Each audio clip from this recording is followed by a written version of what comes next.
ராவணா பார்வையாளர்கள், தமிழ் உறவுகள் மற்றும் ராவணா நலவிரும்பி அனைவருக்கும் வணக்கம்.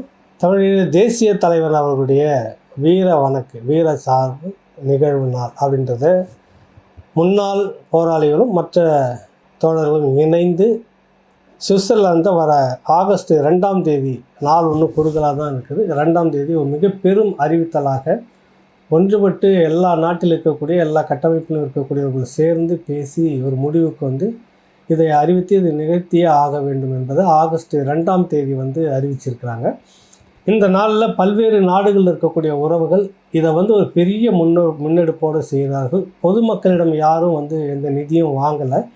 இருக்கக்கூடிய அவர்களே ஒன்றாக இணைந்து பேசி ஒரு முடிவெடுத்து அவர்களே ஒரு தொகையை போட்டு மிக சிறப்பாக நடத்த வேண்டும் என்று சுவிட்சர்லாந்தில் அந்த நிகழ்ச்சியை வச்சுருக்கிறாங்க. ஏன் இந்த ஆகஸ்ட் 2ஆம் தேதி அப்படின்னா, இது ஒரு பெரிய அறிவித்தலாக தனிப்பட்ட முறையில் செய்ய வேண்டும் என்பதற்காக ஆகஸ்ட் 2 அறிவித்து விட்டு ஒரு ஆண்டு இந்த மே 18 தான் அப்படின்றத முடிவு செய்து, வழக்கமாக முள்ளிவாய்க்கால் நினைவு நாள் மற்ற போராளிகளுக்கு எந்த இது நடக்குதோ அதே தலைவருக்கு அவருடைய வீரச்சாவு நாளும் அதே வைக்கிறதா இருந்தது.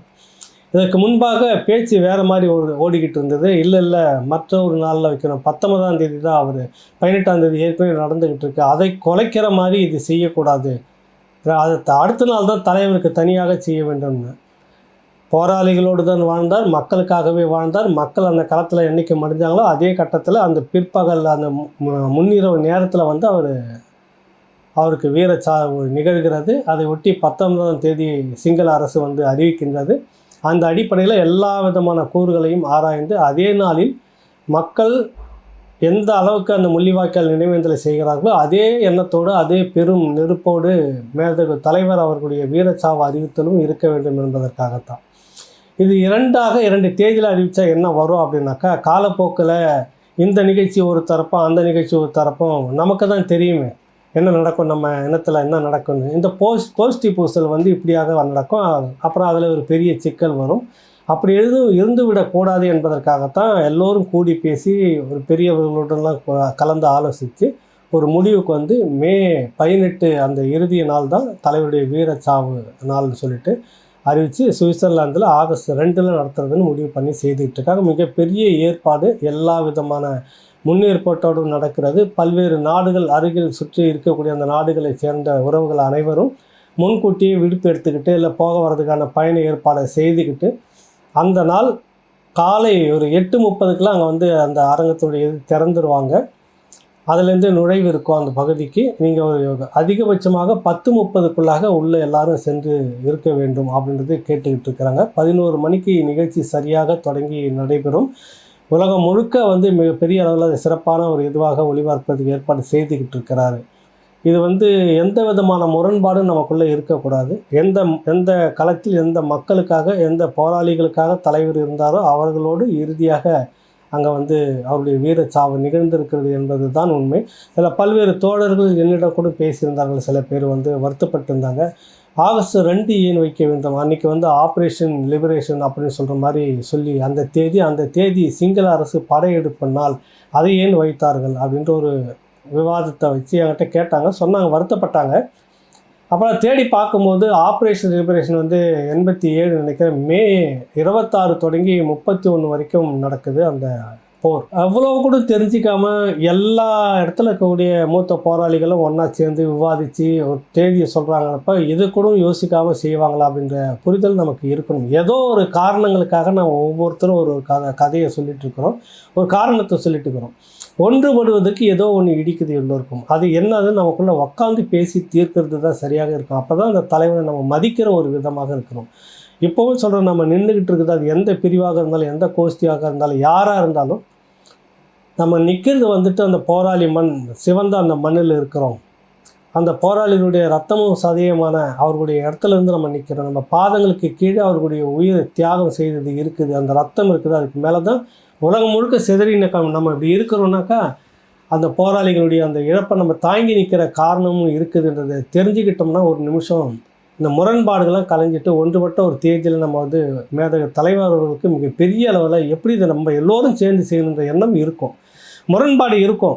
அந்த முரண்பாட்டுக்காக ஏதோ ஒரு காரணத்தை சொல்லி நம்ம விலகி நிற்கிறது, விமர்சனம் செய்வது சரியல்ல அப்படின்றது தான். எனக்கும் கூட முரண்பாடு இருக்கும், உங்களுக்கும் இருக்கும். உட்காந்து பேசி அதை தீர்த்து முடிச்சுங்க. பல்வேறு குழுவினரும் சரி, பல்வேறு கட்டமைப்பு இருக்கிறது, எல்லோரும் கருத்து முரண்பாடு உள்ளவர்கள் உட்காந்து பேசுங்க.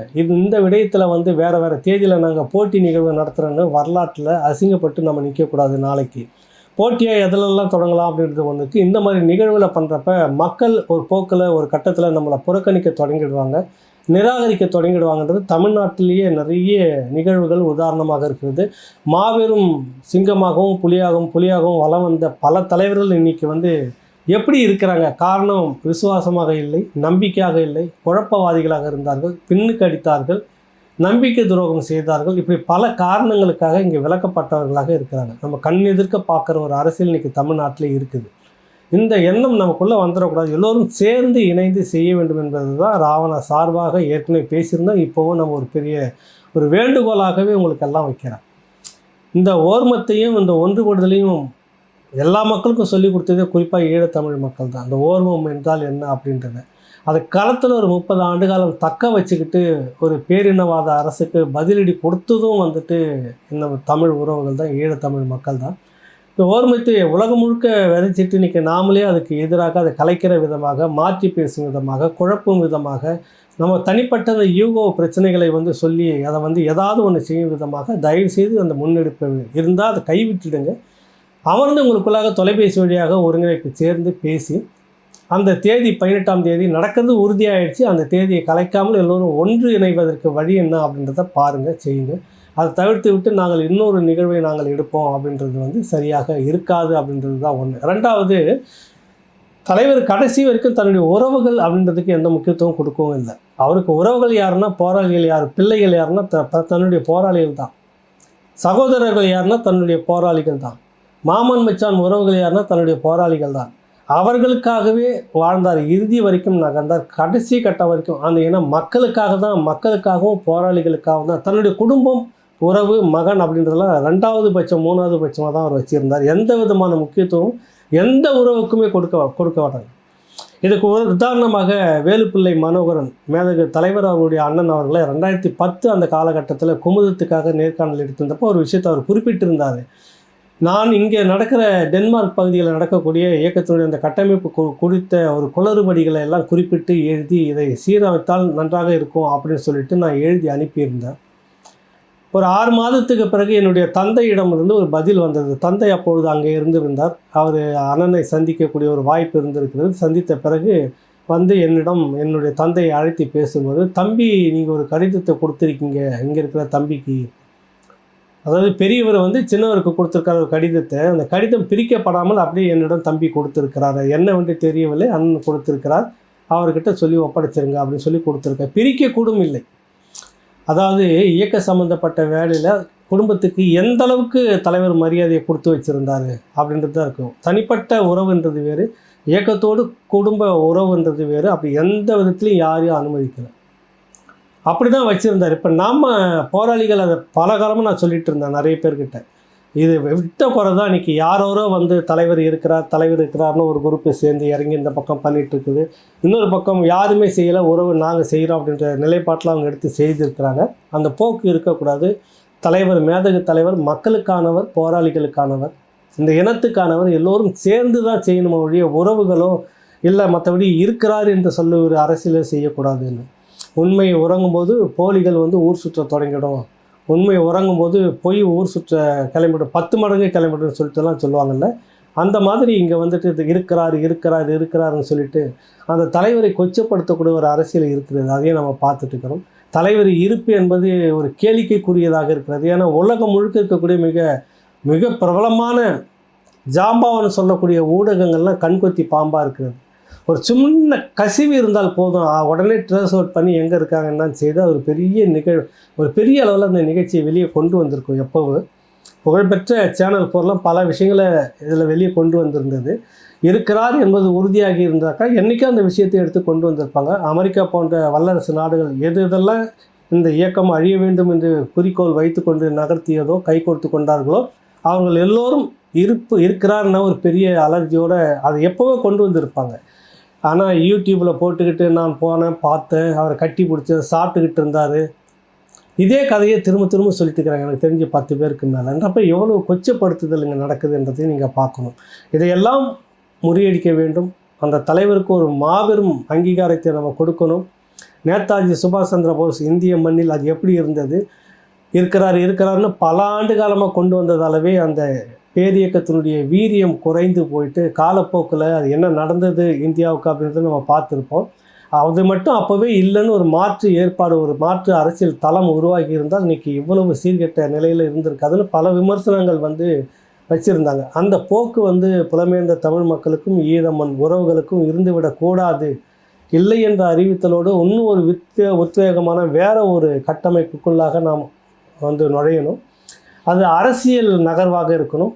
உலகம் முழுக்க ஒரு அரசியல் நகர்வை நோக்கி பேச்சுவார்த்தை நடத்தி எல்லா தரப்புலையும் இந்த கருத்துக்களை கொண்டு போய் சேர்த்து நமக்கானவர்களாக, நமக்கு பேசக்கூடியவர்களாக மாற்றி, இறுதி கட்டத்தில் எப்படி இஸ்ரேல் ஒரு லாபியை செய்ததோ அது போன்ற ஒரு லாபியை நம்ம செய்து அரசியல் போராட்டத்தை முன்னெடுக்கிறதுக்கான ஒரு கட்டமாகவும் இதை நம்ம பார்க்கணும். அதுக்கான ஒரு வீரியமிக்க நகர்வாக இந்த ஆகஸ்ட் 2ஆம் தேதி மாவீரர் மேதகுவே பிரபாகரன் அவருடைய வீரச்சாவு அறிவித்தல் நிகழ்ச்சி சுவிட்சர்லாந்து நடக்க இருக்கிறது. கீழே அந்த இதை பின்னூட்டத்தில் நான் அந்த நிகழ்ச்சியில் பேசும்போதே கீழே கொடுத்துருக்கேன் பாருங்கள். எந்தெந்த நாட்டிலிருந்து பேருந்துகளுக்கு ஏற்பாடு செய்திருக்கிறார்கள், அதுக்கு யார் பொறுப்பாளர்கள், அவர்களுடன் தொடர்பு கொண்டு பேசி அந்தந்த நாட்டிலிருந்து ஒன்றிணைந்து ஒன்றாக இணைந்து கொள்ளுமாறு, சேர்ந்து கொள்ளுமாறு ஒரு அறிவித்தலை கொடுத்திருக்கிறார்கள். அந்தந்த நாட்டுக்கு பொறுப்பாளர்கள் யார் என்ற பட்டியலும் இதுக்குள்ளாக இருக்கிறது. ஆகஸ்ட் 2 அன்று புலம்பெயர்ந்த தமிழ் உறவுகள் எல்லோரும் சுவிட்சர்லாந்தை சந்திக்கணும் என்பது தான் ராவணாவுடைய வேண்டுகோள். இதில் உங்களுக்கு மாற்று கருத்து யாருக்கேனும் இருந்தால் தயவுசெய்து பேசுங்க, விவாதிங்க. அதை நான் திரும்பவும் சொல்கிறேன். உங்களுக்கு அங்கே பேச முடியல, இல்லை இங்கே தொடர்பு கொண்டு பேசுங்க. நான் என் தரப்பிலான கருத்தை சொல்லுவேன். ஒருங்கிணைப்புக்கு ஏற்பாடு செய்யணுன்னாலும் பேசுறதுக்கு ஏற்பாடு பண்ணுறேன். இந்த நாளை கலைத்து விடாமல் ஒன்றுபட்டு செய்ய வேண்டும் என்பது தான் எல்லோருடைய கோரிக்கையாகவும் இருக்கிறது. ஆகஸ்ட் 2 மாவீரர் நாள் நிகழ்வில் மேதகு தலைவருடைய அந்த வீரச்சாவு அறிவித்தல் மிக சிறப்பாக முன்னெடுக்கிறார்கள்.